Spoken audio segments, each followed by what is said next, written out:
మైనార్టీలకి కాంగ్రెస్ ప్రభుత్వం 4% రిజర్వేషన్లు ఇస్తుంది. Yes. ఆ రిజర్వేషన్లు అడ్డుకునే ప్రయత్నం అంతకుముందు చేశారు. సరే, అది వాళ్ళు ఏదో తిప్పలు పడ్డారు ఆ రిజర్వేషన్లు. ఇప్పుడు బీసీల జాబితాలో మైనార్టీలు కూడా కొంతమంది బీసీలుగా చెప్పబడే మైనార్టీలు ఎవరైతే ఉన్నారో వాళ్ళు ఉంటే వాళ్ళకి 42% రిజర్వేషన్ వాళ్ళకు కూడా వస్తుంటే మీరు అడ్డం పెట్టడం, మోకాలు అడ్డం పెట్టడం, ఇది మీకు ఎంతవరకు ధర్మం? ఇది కరెక్ట్. ఇది మీరు చెప్పిన దాంట్లో మేము అపోజ్ చేస్తాం. ఎందుకు అపోజ్ చేస్తామంటే మతం ఆధారంగా ఏది కూడా నిర్ణయం తీసుకోకూడదు. ఎందుకంటే భారతదేశం విభజన కూడా అదే రకంగా అయింది. భారతదేశం విభజన కూడా ఈ మతం రిలీజియస్ బేస్ రిజర్వేషన్, ముస్లిం మతంలో కూడా బీసీలు ఉన్నారు.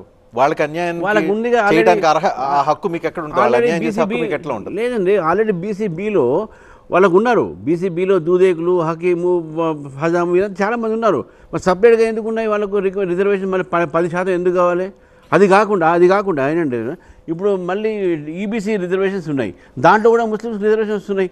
ఈ డబుల్ ట్రిపుల్ రిజర్వేషన్ ఏందనేది తెలంగాణ ఒక్కటి ప్రత్యేకత, లేకపోతే దేశం మొత్తంలో భారతీయ జనతా పార్టీ ఇదే విధానంలో ఉంటుంది? దేశవ్యాప్తంగా కూడా. మరి దేశవ్యాప్తంగా ఇదే ఉంటే భారతీయ జనతా పార్టీ అధికారంలో ఉన్న సోక్కాళ్ళు గుజరాత్తో సహా ఉత్తరప్రదేశ్, ఈ ఇతరతర రాష్ట్రాల్లో అక్కడ మైనార్టీలుగా కొంతమంది ముస్లిం జాబితాల్లో ఉన్నారు.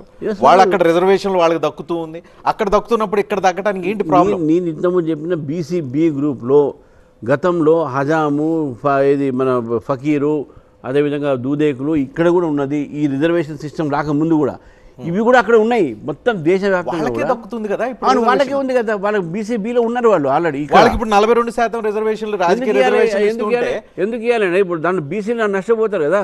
మీరు BCE, your never BCE question కోర్టులో ఉంది. మీరు ఏదైతే బీసీలో నడుపుతున్నారు, బీసీఈ మైనార్టీలుగా చెప్పబడుతున్న మీరు ఏదైతే దూదేకుల ఇతరతర కులాల ఏవైతే ఉన్నాయో ఆ మైనార్టీ వర్గాలు, ముస్లిం మైనార్టీల్లో వాళ్ళకి 42% స్థానిక సంస్థల రిజర్వేషన్లో వాళ్ళకు కూడా ఎంతో కొంత హక్కు దక్కితే ఆ హక్కుని మీరు ఎందుకు అడ్డుకుంటున్నారు? వాళ్ళ హక్కు కాదు సార్, అది బీసీల మీద ద్వేషంతో మైనార్టీలు అడ్డం పెట్టి రాజకీయం చేస్తున్నారు. వాళ్ళ హక్కు కాదు, అది వాళ్ళ హక్కు కాదు.